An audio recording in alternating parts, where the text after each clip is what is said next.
Good evening. This is Family Life Update, and I'm Maricel Badilla. I'm Bianca Helido, and here are this week's top news on family and life. In the Philippines, round 3 of oral arguments on RH law resume tomorrow on August 6th. The Supreme Court will resume hearing oral arguments on the controversial Responsible Parenthood and Reproductive Health, or RH Act, tomorrow, August 6th at 2 p.m. It's been we've had 2 sessions already. First one was a few weeks ago, and the other one was last week. And it's been a very interesting argument if we follow it.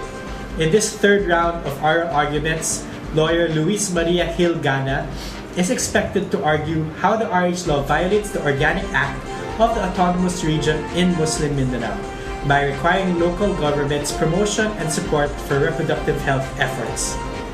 Last July 23, for over 4 hours, attorney Luisito Chito Liban, who represents Couples for Christ Foundation for Family and Life, courageously challenged the RH law's violation of freedom of religion, freedom of speech, and academic freedom.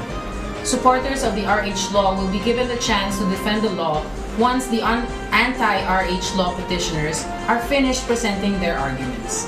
A total of 15 anti-RH petitions were separately filed before the Supreme Court by various individuals and religious groups. Last July 16, the status quo anti-order stopping the implementation of the RH law has been extended indefinitely by the Supreme Court. You know, I was following the arguments of Chito Liban, and I was really impressed. It was a big improvement from the first time. I'm not putting anyone down, but I think he defended the arguments really well. So this is the first time that he actually... Yeah, the first time he spoke and he defended his arguments against the RH law and the constitutionality of it all. And the justices had very good questions, and he was able to really answer them well, in my opinion. I think he did really well.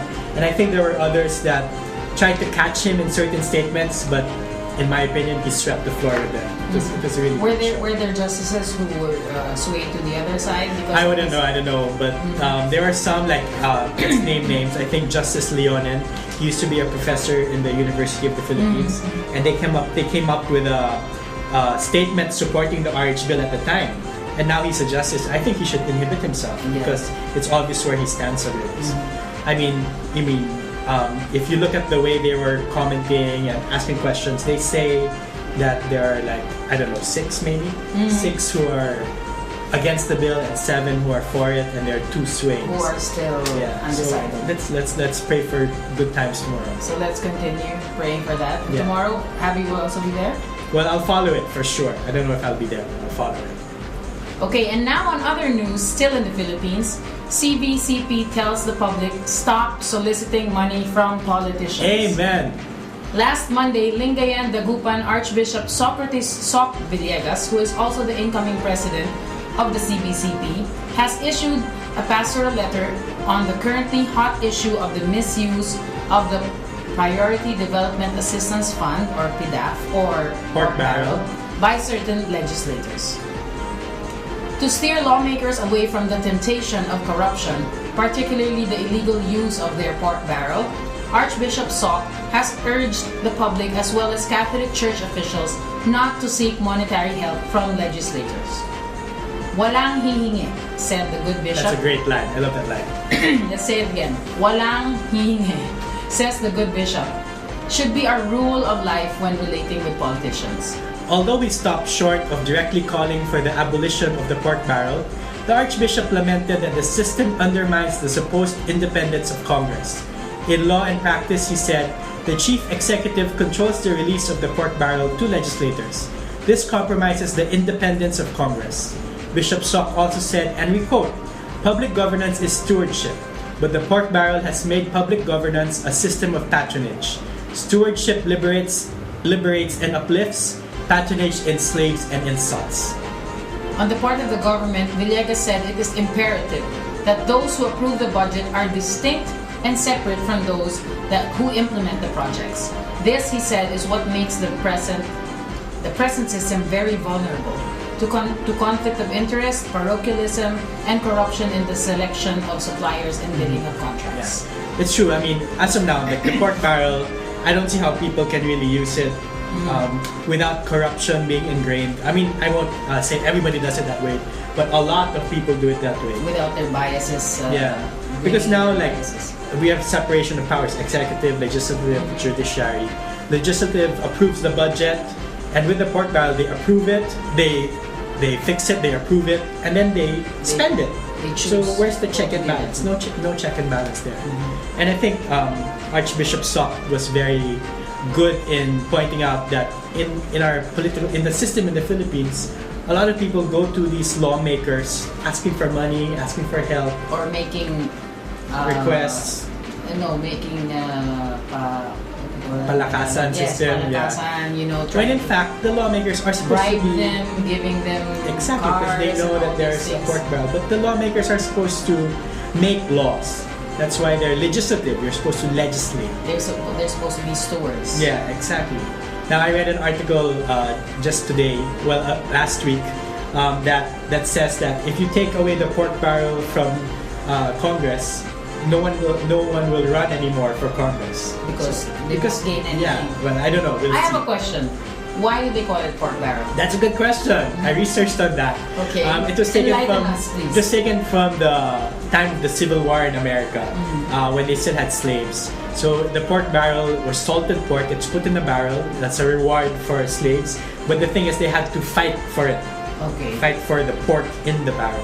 So the connotation itself has a negative, very negative meaning. Yeah. So I don't understand. I think I'm with the certain representatives in Congress now who are calling for the abolition of the pork barrel. So let's see. Hopefully it happens. Now moving on to our next news story. This time from the Vatican. Pope Francis speaks up on homosexuality. So this is always an interesting topic when the Pope gets quoted. Yeah. Pope Francis is just finished his trip to Brazil. We weren't able to go, shucks. With one last unscripted moment by holding a 1 hour and 20-minute no-holds-barred press conference during the flight back to Rome after the World Youth Day in Rio de Janeiro. One of the important issues that the Holy Father addressed was on the subject of homosexuality. Pope Francis reiterated the Church's belief that having a homosexual orientation is not sinful, but engaging in homosexual acts is. Let's watch this video courtesy of Rome Reports. While on his way to Brazil, Pope Francis promised journalists a press conference on his way back to Rome. And despite being tired, he kept his promise. For an hour 22 minutes, he held a press conference where nothing was off limits. For the first time, he talked about controversial issues like the role of women in the church, the Vatican Bank, and he even talked about the so-called gay lobby. Si scrive tanto della lobby gay. Io ancora non ho trovato nessuno che mi dia la cartella d'identità in Vaticano con gay. Dicono che ce ne sono. Credo che quando uno si trova con una persona così deve distinguere il fatto di essere una persona gay del fatto di fare una lobby, perché le lobby tutte non sono buone. Quello è lo cattivo. Se una persona è gay e cerca il Signore e ha buona volontà, ma chi sono io per giudicarla? Il Catecismo della Chiesa Cattolica spiega tanto bello questo. Ma dice, aspetta un po', come si dice quando segregare? Dice, e non si devono emarginare a queste persone per questo. The Pope's remarks on the gay lobby in response to a question on his return flight from Rio to Rome have sparked misleading coverage all over the world. Suddenly, a firestorm erupted all over the world. From a look at the headlines of the major mainstream news sources in America, and from the television and radio coverage, comes a very confusing take on what the Pope actually said. Most media outlets are suggesting that Pope Francis is somehow saying that there is nothing wrong with being gay, and that the Catholic Church is okay with gay priests. It's interesting to see that one sentence, or it can be totally taken out of context, but when you watch it again, it's really clear, right? If you go back to the video that we played a few minutes ago. Understanding the Catholic teaching on homosexuality is necessary to understand the meaning of what Pope Francis really said. The Catholic faith teaches that all homosexual acts are presented in sacred scriptures as acts of grave depravity, that they are intrinsically disordered, and that under no circumstances can they be approved. The Catechism also teaches that even the homosexual inclination is objectively disordered, and it's a trial for most who experience it.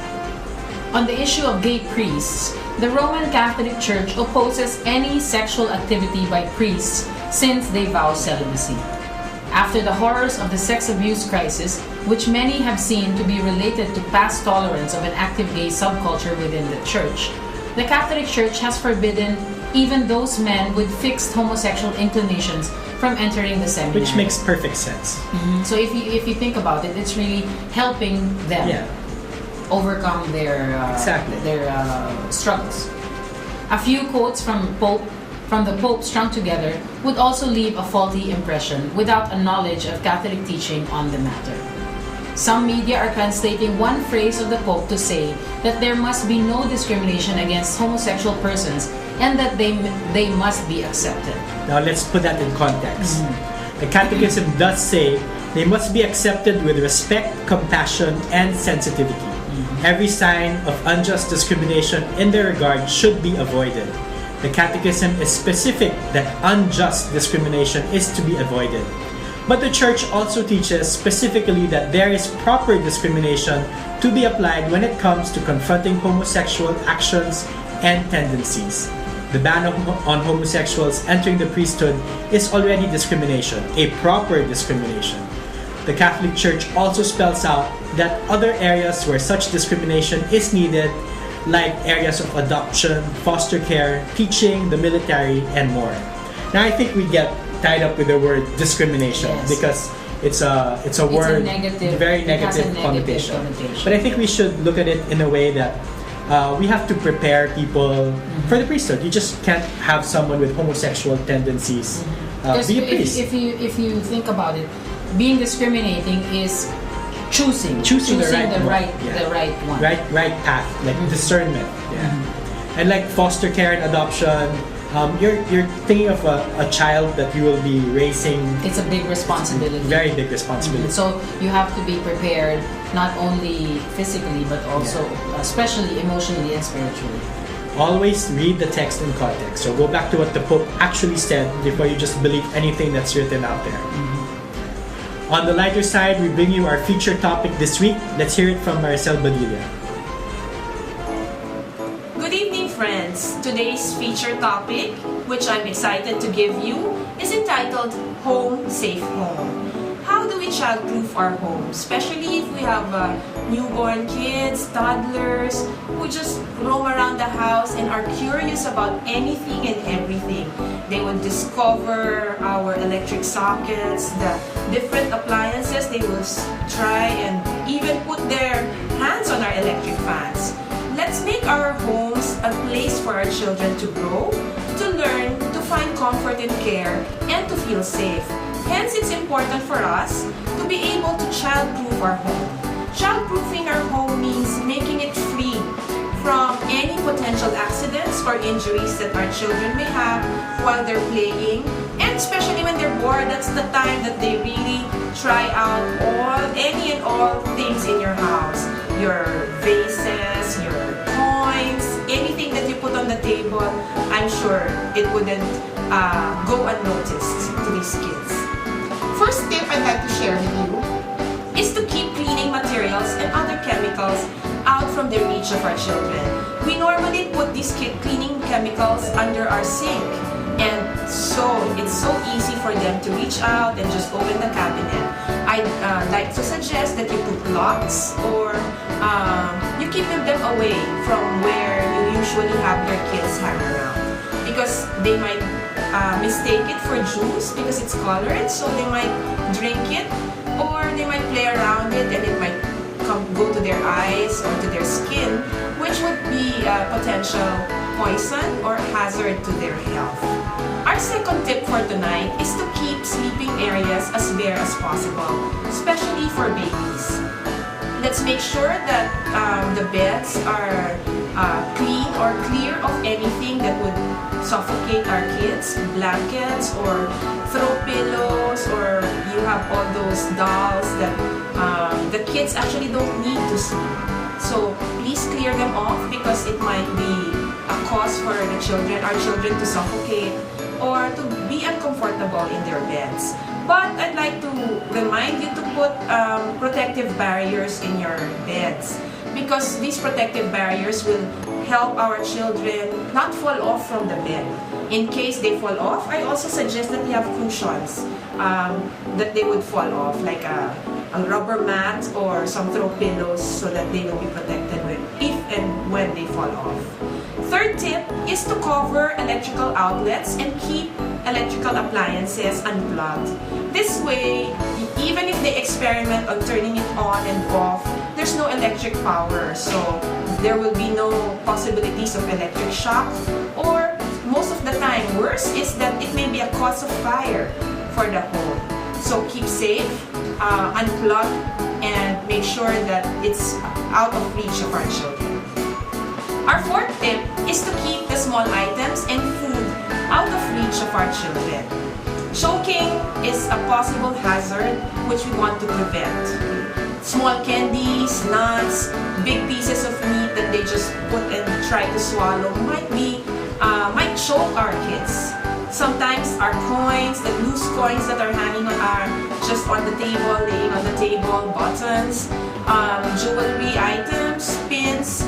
These are also hazardous because they might swallow it, and lo and behold, you lost your earring and it's already in the stomach of your kids. Okay. Lastly is be prepared for an emergency. Okay, learn first aid, or let your adult caregivers to study first aid, just so they could treat accidents that may happen in the house, like a wound. They could treat a wound with a cleanser, with wound cleanser and a band-aid or a bandage. And of course, you have to have a well-stocked first aid kit. Let's also store emergency numbers on our cell phones and have them available on the refrigerator or near where your landline is. In this manner, we are able to be at peace and know that the police station is just one call away, the fire department is just one call away. Even our son or daughter's pediatrician number might become in handy, because you might need to call them for cases of emergencies. But I think the most important tip I'd like to leave you with is to never leave your kids unattended. Okay? No matter how you child-proof your home, it is still important for us to spend quality and quantity time with our children. Besides, they're only young ones, and time will fly, and they wouldn't need our attention anymore. Sometimes they would even think that they want to be on their own, and they would prefer to be with their friends. So let's take time to spend with our kids. Remember, our children are God's gifts to us, and they deserve only the best. This is Maricel Badilla for Family and Life Update. Now I bring you over to Javi and Bianca. Thank you, Sel. Yeah, it's good to keep your home safe. I have To child-proof your house. Exactly. I have four That's kids. how we call it. And I remember a time that my son, he jumped from our sofa to the table, and he fell on the table and he cut his lip, and we had to go to the ER and have it stitched. So all these tips are better for making our home safe. So I better watch my 1-year-old son. Oh yeah, once he starts running around, watch out. Well, he's actually running around. And right now he's eating everything that he holds. So we have to make sure that nothing in his level of his eye level. Things. Yeah, nothing is in his eye level. Is out Edible. of reach. That's it this week. Read more about these stories at www.familylifeupdate.com. We are on Facebook too. Just search for Family Life Update, and on Twitter, it's official FLiQ. Thanks for watching us share the word about us, Family and Life Update. Please don't forget to subscribe to our FLiQ Media channel here on YouTube. Family and Life Update, presenting news for today's family, making a stand in today's life issues. And for our quote this week from former British Prime Minister Winston Churchill, I was going to say it in British do it if English, you want. but never mind. Never mind.